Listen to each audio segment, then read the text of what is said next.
Olá, estamos iniciando mais uma EBD, Escola Bíblica Dominical.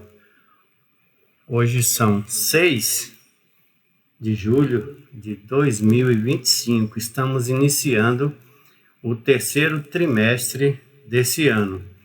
E você vem comigo através das lições bíblicas. A Igreja em Jerusalém, doutrina, comunhão e fé, a base para o crescimento da Igreja em meio a perseguições. Então você é meu convidado, você é minha convidada para, durante 13 domingos seguidos, navegar através desse tema maravilhoso, sobre a Igreja primitiva. E lembrando a você que nós já estamos com uma outra programação, uma outra série, História da Igreja, que está indo ao nosso canal devagarinho, né? Nós já vamos com 6 episódios, né? Essa próxima semana, agora, se Deus quiser, nós vamos colocar mais um episódio no ar para você. Então, hoje nós estamos dando início à lição de número 1. Vamos puxar aqui para você.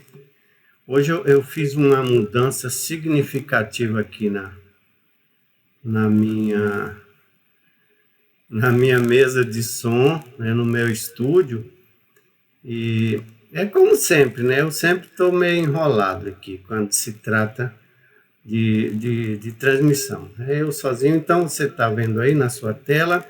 E aí nós já vamos para a apresentação da lição de número 1, quando são 6 de julho de 2025, a igreja que nasceu no Pentecostes.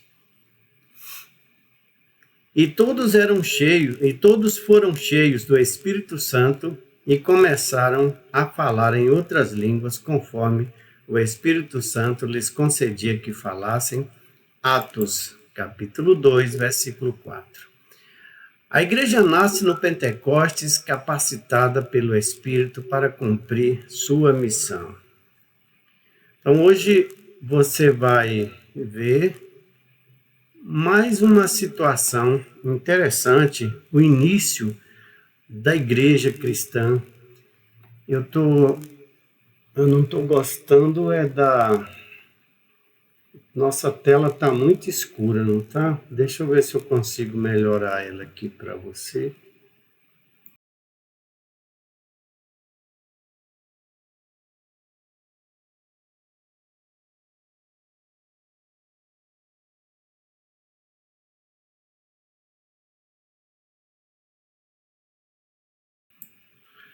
Parece que melhorou um pouco, né?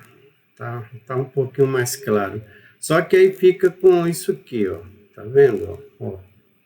Isso aqui não tem jeito. Então, é assim, ou eu clareio totalmente o estúdio e fica essas restas na minha cabeça, ou então eu deixo o estúdio não muito claro e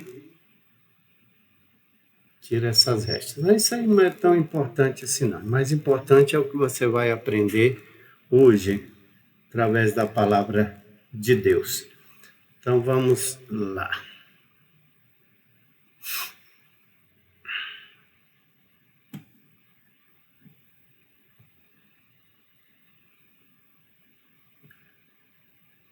É você que está chegando aí agora, você curte, né, nossa programação. Se você gostar, lógico, né? Se você não gostar, não tem problema não. Agora, se você curtir, saiba que você estará nos ajudando, né, a crescer o nosso canal, o canal da nossa igreja, né, Ministério Apologético Boas Novas. E por falar em Ministério Apologético Boas Novas, eu sou o pastor Anísio Andrade. Sou o presidente desse pequeno ministério que começou com muita vontade de crescer, mas ainda não foi possível. Ainda estamos engatinhando, estamos nos primeiros anos, né, os 3 primeiros anos de existência, e ainda não conseguimos decolar como gostaríamos, né? Como ministério, como obra de Deus. Mas nós vamos tentando. Então vamos à leitura em classe, Atos 2, do 1 ao 14. Cumprindo-se o dia de Pentecostes, estavam todos reunidos no mesmo lugar.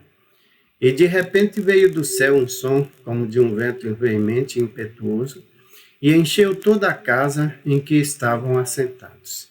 E foram vistas por eles línguas repartidas como que de fogo, as quais pousaram sobre cada um deles. E todos foram cheios do Espírito Santo e começaram a falar em outras línguas, conforme o Espírito Santo lhes concedia que falassem. E em Jerusalém estavam habitando judeus, varões religiosos de todas as nações que estão debaixo do céu. E correndo àquela voz, ajuntou-se uma multidão e estava confusa, porque cada um os ouvia falar na sua própria língua. E todos pasmavam e se maravilhavam, dizendo uns aos outros: pois que não são galileus todos esses homens que estão falando? Pois como os ouvimos cada um em nossa própria língua em que fomos nascidos. Partos e medos, elamitas e os que habitam na Mesopotâmia e Judeia e Capadócia e Ponto e Ásia, e Frígida e Panfilha, Egito e partes da Líbia, junto a Cirene, e fronteiras romanas, tanto judeus como prosélitos, e cretenses e árabes, todos os temos ouvido em nossas próprias línguas falar das grandezas de Deus. E todos se maravilhavam e estavam suspensos, dizendo uns aos outros: que é isto? Que quer isso dizer? E outros zombavam, dizendo: estão cheios de mosto. Pedro, porém, pondo-se de pé com os 11, levantou a voz e disse-lhes: varões judeus e todos os que habitam em Jerusalém, seja-vos isso notório e escutai as minhas palavras. Então, Pedro se levantou, Pedro que já tinha sido capacitado por Jesus, após confessar 3 vezes que o amava, Jesus disse-lhe: apacenta as minhas ovelhas. E Pedro agora assumiu a liderança da igreja que estava sendo inaugurada naquele dia, 40 dias após a ascensão de Cristo aos céus. E nesse trimestre nós estudaremos a igreja de Jerusalém, conforme apresentada em Atos dos Apóstolos. Dentre muitos tópicos, veremos como esta igreja se formou, viveu e expandiu o evangelho para fora da Judeia. Nesta primeira lição, estudaremos como a igreja nasceu de Jerusalém para o mundo, como uma igreja pentecostal. Para tratar desses assuntos, contaremos com o pastor José Gonçalves, líder da Assembleia de Deus em Água Branca, Piauí, mestre em teologia, graduado em filosofia e escritor de diversas obras editadas pela CPAD e membro da Comissão de Apologética da CGADB. Então, bem-vindos juntamente com o nosso querido pastor José Gonçalves. Apresentação da lição. A. Objetivos. Primeiro, apresentar a natureza do pentecostalismo bíblico. Segundo, enfatizar o propósito do pentecostalismo bíblico. Terceiro, elencar as características do pentecostalismo bíblico. B. Motivação. O teólogo pentecostal Meyer Pearlman, eu não sei falar inglês, eu vou colocar aqui para você na tela e você lê, você interpreta. Esse teólogo traz uma imagem muito significativa a respeito do nascimento da igreja, sua obra, comentários de Atos, estudo do livro de Atos e o crescimento da igreja primitiva.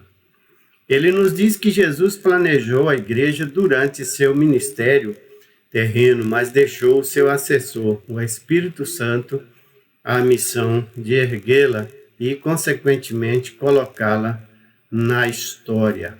Ainda segundo esse teólogo, foi no dia de Pentecostes que esse templo espiritual foi construído e cheio da glória do Senhor. Portanto, a igreja do Senhor aparece na história como a igreja de Jerusalém.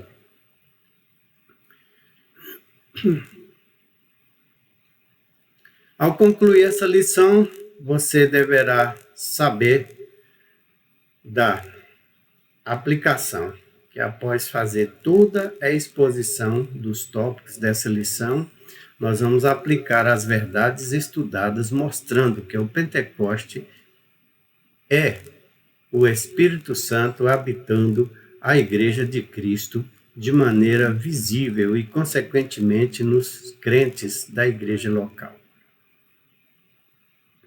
Para você que gosta de se aprofundar no conhecimento, esse estudo ele está na revista Ensinador Cristão, e vale a pena você conhecer essa revista que traz reportagens, artigos, entrevistas e subsídios de apoio às lições bíblicas para adultos.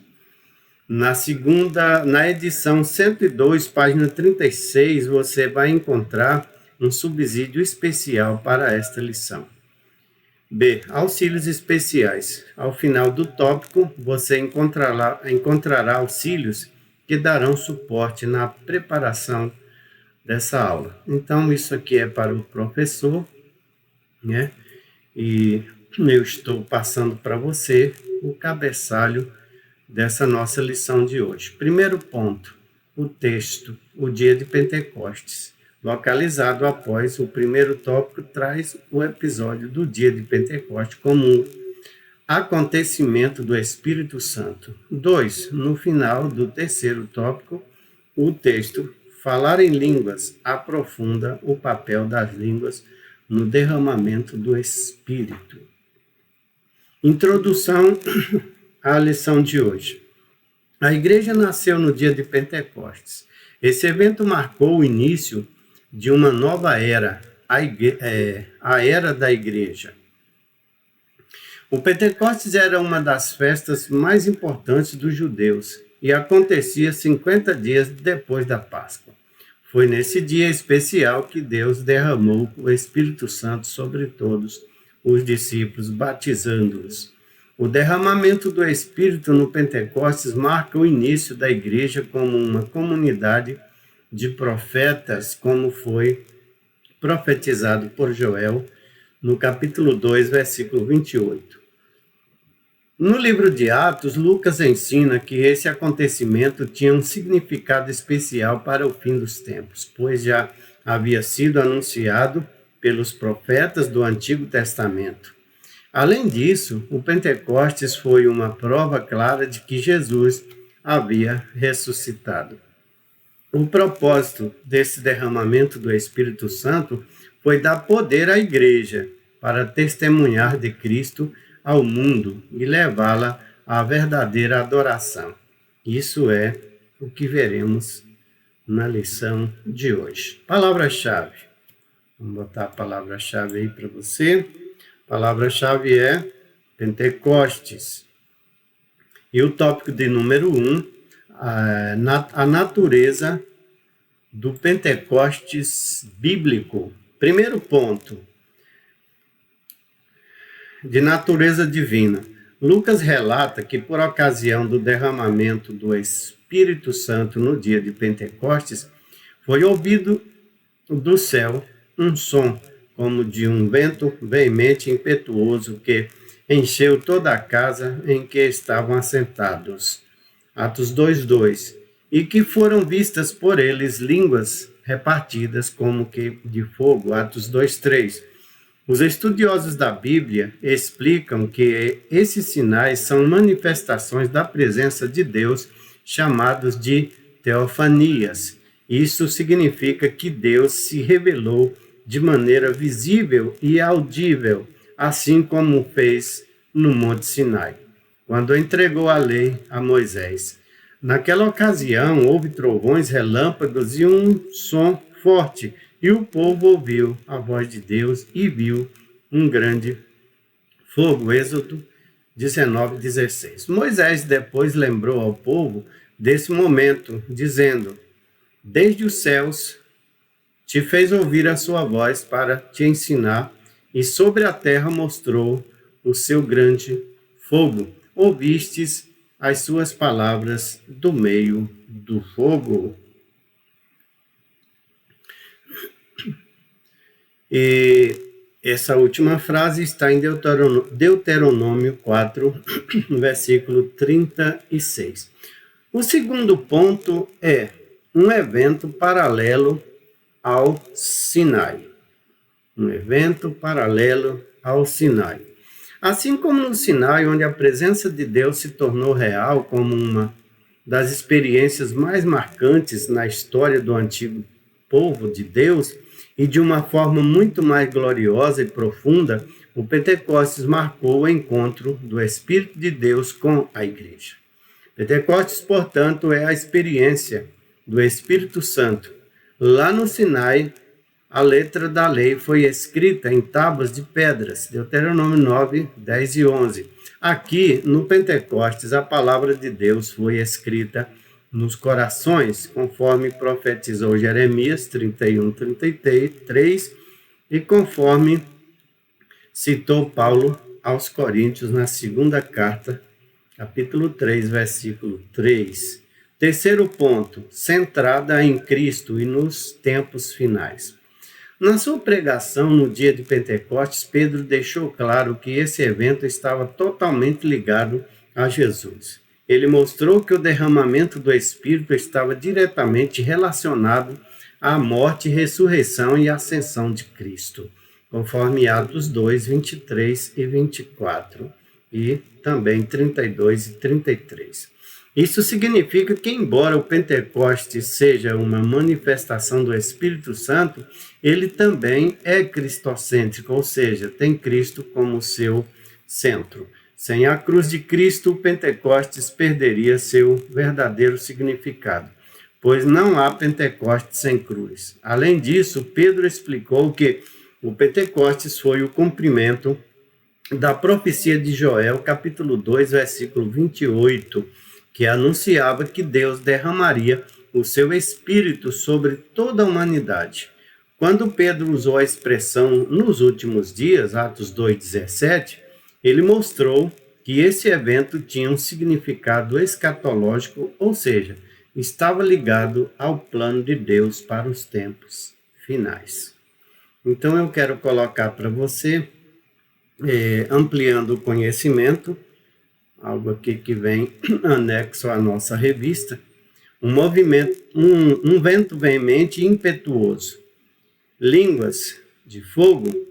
Em algumas ocasiões no passado, o fogo havia acompanhado a presença de Deus. Você pode comparar Êxodo 3, 1 ao 6, 13, 21, 1 Reis 18, 38 e 39, e de modo que esse sinal pode ser assegurado particularmente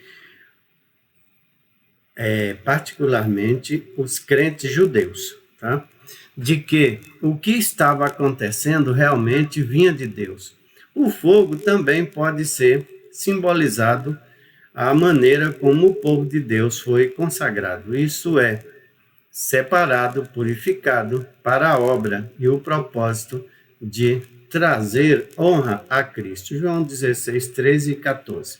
E para o testemunho a respeito dele. Veja, capítulo 1, versículo 8, e capítulo 13, versículo 31.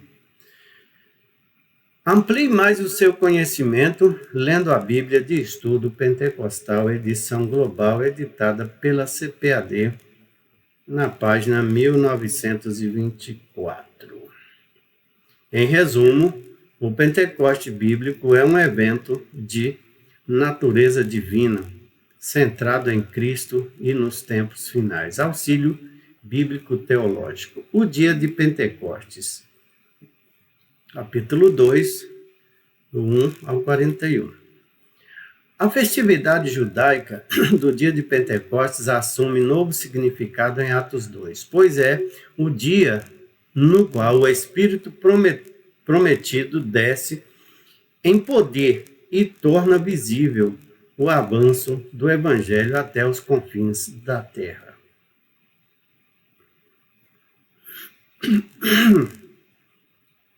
O batismo dos apóstolos com o Espírito Santo no dia de Pentecostes serve de fundação da missão da igreja aos gentios. Então, explicando para você, aqui nesse dia, a igreja voltada para os gentios, que é a porta que foi aberta dentro da porta, né? Jesus veio para os judeus, João capítulo 1, versículos 11 e 12, veio para o que era seu, mas os seus não o receberam. Mas a todos quantos o receberam, deu-lhes o poder de serem feitos filhos de Deus, a saber os que creem no seu nome. Então, é isso. Então, abriu-se uma porta dentro da porta. Essa experiência corresponde à unção de Jesus com o Espírito no Rio Jordão, Lucas 3, 21 e 22. Existem semelhanças entre esses dois eventos. O Espírito desceu sobre Jesus depois que ele orou, Lucas 3, 22. No dia de Pentecostes, os discípulos também são cheios do Espírito depois que oram, Atos 1, 14. Manifestações físicas acompanham ambos os eventos. No Rio Jordão, o Espírito Santo desceu em forma corpórea de pomba. No dia de Pentecostes, a presença do Espírito está evidente na divisão de línguas de fogo e no fato de os discípulos falarem em outras línguas. A experiência de Jesus enfatizava uma unção messiânica para seu ministério bíblico, pelo qual ele pregou o evangelho, curou os doentes e expulsou os demônios. Os apóstolos agora recebem o mesmo poder do Espírito. Derramamentos subsequentes do Espírito em Atos são semelhantes à experiência dos discípulos em Jerusalém. Comentário Bíblico Pentecostal, Novo Testamento, volume 1, Rio de Janeiro, CPAD 2024, página 631. Em resumo, nós podemos dizer que o Pentecostes tem uma dimensão escatológica, pois aconteceu antes de chegar o grande e glorioso dia do Senhor. Vamos então para o tópico de número 2, o propósito do Pentecostes bíblico. Primeiro, promover a verdadeira adoração. As manifestações externas, como o som, o vento e o fogo ocorridos no Pentecostes, prendem nossa atenção. Contudo, não podemos perder de vista o que o Pentecostes produz internamente na vida do crente. Um dos propósitos marcantes do Pentecostes em Jerusalém foi promover a verdadeira adoração. Temos ouvido em nossas próprias línguas falar das grandezas de Deus, Atos 2:11. Logo, o Pentecostes que não adora não é bíblico. De fato, quando os gentios experimentaram o Pentecostes, eles também magnificaram a Deus. Atos 10, 46. Da mesma forma, os apóstolos, ou melhor dizendo, o apóstolo Paulo diz que um crente pentecostal cheio do Espírito dá bem as graças. 1 Coríntios 14, 17. O fogo pentecostal promove o verdadeiro louvor. Segundo ponto, poder para testemunhar. O Pentecostes tem uma dimensão escatológica, pois aconteceu antes de chegar o grande e glorioso dia do Senhor, Atos 2:20. No entanto, essa realidade dos últimos tempos não significa que a igreja deve ter uma visão escapista, ou seja, desejar fugir do mundo a qualquer custo. O Pentecostes não foi dado para que os crentes se isolassem, mas para que fossem capacitados a testemunhar e viver no mundo até a volta de Cristo. A igreja deve aguardar com esperança, mas também cumprir sua missão até o fim. Para cumprir essa missão, ela necessita de poder para testemunhar. Compare Lucas 24, 49 e Atos 1, 8. De fato, é isso que acontece depois de Pentecostes. Atos 4, 33. Em resumo, o propósito do Pentecostes bíblico é promover o verdadeiro ou a verdadeira adoração e capacitar os crentes para testemunhar. Então, se você não é capaz de ser um verdadeiro adorador, conforme Jesus apresentou para a mulher samaritana no poço de Jacó, em espírito e em verdade, se você não está capacitado, é porque você ainda não viveu a mesma experiência vivida pelos apóstolos no dia de Pentecostes daquele primeiro século. Nós vamos então para o tópico de número 3, características do Pentecostes bíblico. Primeiro ponto, uma experiência específica. Em Atos dos Apóstolos, o derramamento do Espírito no dia de Pentecostes é mostrado como o batismo no Espírito Santo, entre aspas, dos crentes, Atos 1, 5 e 8. Naquele dia, o Senhor Jesus batizou quase 120 pessoas no Espírito Santo até, melhor dizendo, todos aqueles que estavam reunidos no cenáculo, aguardando a descida do Espírito Santo, como Jesus disse, permanecei em Jerusalém até que do alto sejais revestidos de poder. E Atos 1, capítulo 1, versículo 15, capítulo 2, versículo 4, mostram essa realidade. Essas pessoas já eram regeneradas, isso é, salvas. Jesus já havia dito que elas já estavam limpas pela palavra, João 15, 3. E que seus nomes estavam arrolados nos céus, Lucas 10, 20. Eram, portanto, crentes. Contudo, Jesus os mandou esperar pela experiência pentecostal, isto é, o batismo no Espírito Santo, Atos 1, 5. O Pentecostes bíblico é, por conseguinte, distinto da salvação. Na verdade, a obra salvífica de Cristo na cruz proveu a bênção pentecostal. Quer dizer, uma depende da outra, né? Sem salvação não há revestimento de poder. A pessoa, para ser revestida de poder, para viver o Pentecostes, ela precisa ser salva, né? Entrar no projeto de salvação, receber Jesus como Senhor e Salvador. Atos 2, 33. Em resumo, o Pentecostes bíblico é, portanto, distinto da salvação. Na verdade, a obra salvífica de Cristo na cruz foi quem promoveu a bênção pentecostal. Segundo ponto, uma experiência definitiva e contínua. Como resultado do enchimento do Espírito Santo, os crentes começaram a falar em outras línguas, conforme o Espírito Santo lhes concedia que falassem. Atos 2:4. A Escritura é clara em mostrar que a evidência inicial do batismo pentecostal foi os crentes falarem em outras línguas. Não há dúvida de que outros resultados ou evidências do batismo no Espírito Santo se seguem.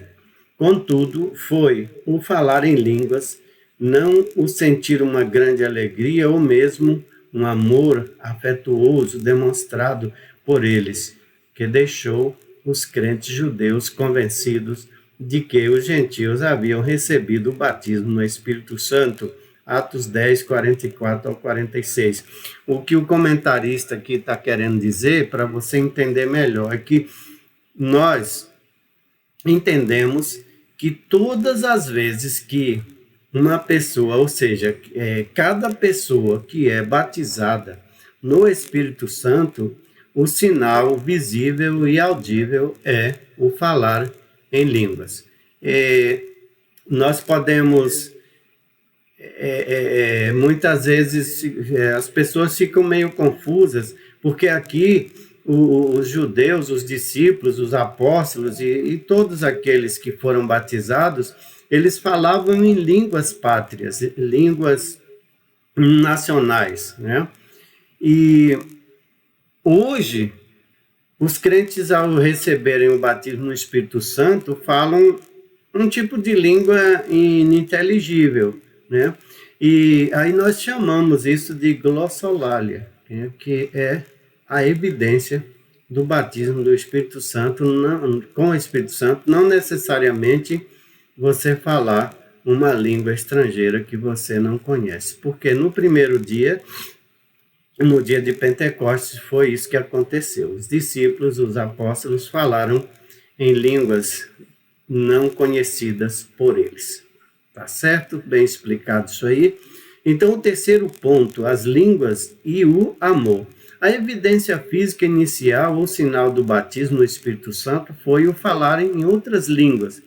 Não foi uma grande alegria ou um amor afetuoso que evidenciaram o batismo no Espírito Santo. Paulo, por exemplo, disse que, abre aspas, o amor de Deus está derramado em nosso coração pelo Espírito Santo que nos foi dado, fecha aspas, Romanos 5:5. O apóstolo escreveu que, para uma igreja pentecostal, o apóstolo Paulo escreveu para uma igreja pentecostal, e o amor aparece aqui não como uma evidência do conhecimento, mas de crescimento e maturidade em Cristo. Ou seja, quando você recebe Jesus na sua vida, as igrejas pentecostais, normalmente elas convidam as pessoas que ainda não fazem parte do convívio com os crentes, normalmente é feito o apelo pedindo que a pessoa levante a mão e aceite Jesus como Salvador, né? Eu gosto de falar, quando nós abordamos esse tema, eu peço para a pessoa, pergunto para a pessoa se ela quer receber Jesus como o seu único e suficiente Salvador e se essa pessoa está disposta, a partir daquele momento, a viver uma vida cristã pautada na Bíblia. Por que eu faço diferente? Eu não pergunto para a pessoa se ela quer aceitar Jesus e sim receber. Porque todo cristão, evidentemente, aceitou Jesus. Se você não aceitou Jesus, você não é cristão. Mas você pode ter aceitado Jesus e não tê-lo recebido como Senhor e Salvador da sua alma. E isso daí faz toda a diferença. Em resumo, o Pentecostes bíblico é caracterizado por uma experiência definitiva e contínua, na qual as línguas são a evidência do enchimento do Espírito. Vamos para mais um auxílio bíblico teológico e já estamos fechando a nossa lição de hoje, que já conta com 34 minutos. Está ficando um pouco extensa de novo, né? Vamos lá. Falar em línguas. Abre aspas, falar em línguas é o sinal inicial do batismo com o Espírito Santo. Serve como manifestação externa do Espírito e acompanha o batismo ou imersão no Espírito. Para Pedro, o sinal milagroso demonstra a plenitude do Espírito. Ele aceita línguas como o evento de que os 120 foram cheios com o Espírito. Como sinal inicial, as línguas transformam uma profunda experiência espiritual num acontecimento reconhecível, audível e visível. Os crentes recebem a certeza de que foram batizados com o Espírito. O próprio Jesus não falou em línguas, nem mesmo no Rio Jordão. Sua unção especial foi normativa para o seu ministério, mas o derramamento do Espírito em Atos 2 é normativo para os crentes. A distinção entre Jesus e os crentes é que ele inicia a nova era como Senhor, fecha aspas. Comentários Bíblicos Pentecostal, Novo Testamento, volume 1, Rio de Janeiro, CPAD 2024, página 632. Vamos concluir, então, a nossa lição de hoje. Deixa eu descansar um pouquinho aqui a minha garganta. Enquanto isso, você comenta, compartilha, curte o nossa aula, porque eu tenho certeza que foi uma bênção para você esta aula de hoje. Então, vamos voltar aqui para a nossa conclusão. Então, eu quero que você se aproxime de mim, olhando nos meus olhos. Vamos concluir esta lição. Como vimos, o Pentecostes marcou o início da era da igreja. Jesus, agora glorificado, batizou os crentes no Espírito Santo, Atos 2:4. E o Espírito Santo os inseriu no corpo de Cristo, que é a igreja, 1 Coríntios 12:13, cujo nascedouro foi no Pentecostes. Esse evento é essencial porque mostrou que Deus deseja uma igreja capacitada para cumprir sua missão, que é pregar o evangelho ao mundo, tanto por palavras quanto por ações.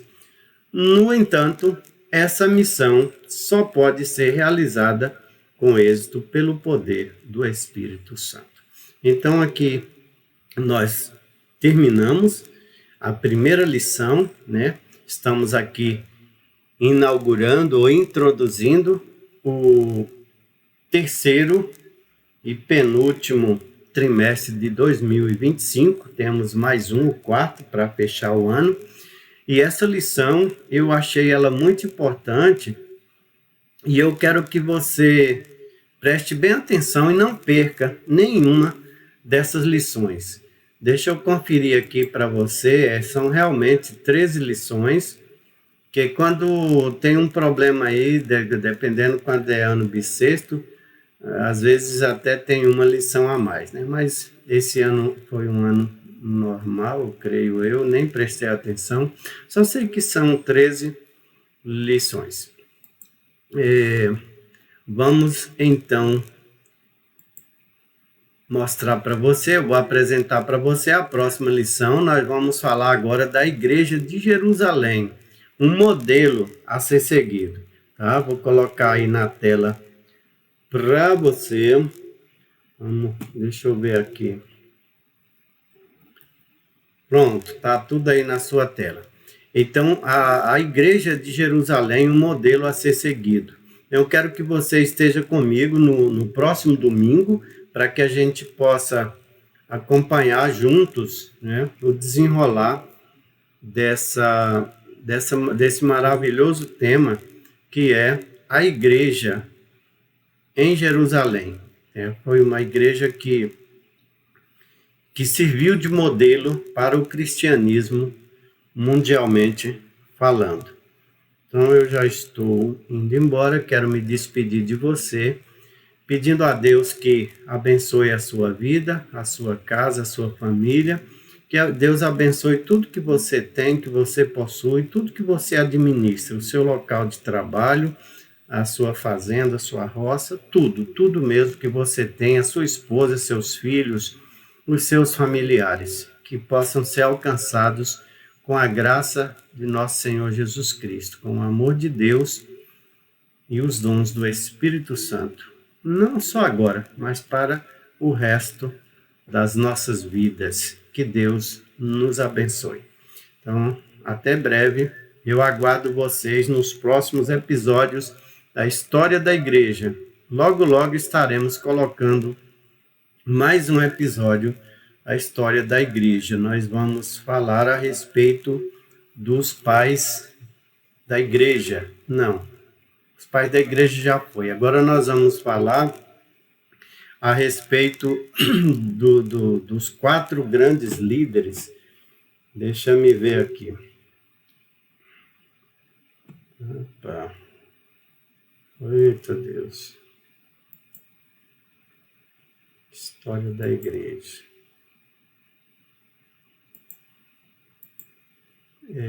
Eu não tenho aqui para você não, mas eu tenho certeza que nós estamos falando a respeito dos 4 grandes líderes no 4º século onde a Igreja do Senhor viveu momentos difíceis, momentos de transição, de transformação. E deixa eu falar uma coisa para você. Você me ajuda com a sua participação, seja assistindo todos os nossos vídeos, seja divulgando, para que você nos ajude a monetizar, né? Convide mais pessoas para se inscrever, porque muitas vezes a gente não consegue alcançar mais pessoas, porque você que está comigo, né? Você que está me acompanhando, você muitas vezes não vê, não consegue enxergar o quanto é importante que você assista todos os nossos vídeos e curta e compartilhe com outras pessoas. Então, no próximo episódio de A História da Igreja, que deve ir ao ar essa semana ainda, né, a partir de segunda-feira, amanhã, você vai conhecer o primeiro dos 4 grandes líderes da igreja do quarto século. Ele é Ambrósio, Santo Ambrósio, Bispo Ambrósio. Tá bom? Então vamos embora, né? Já chega. Eu vou colocar aqui a nossa merchandise para você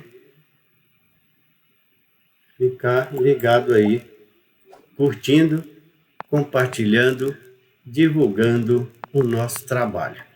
E pedindo a Deus que te abençoe profundamente e até breve. A paz do Senhor Jesus. Tchau, tchau.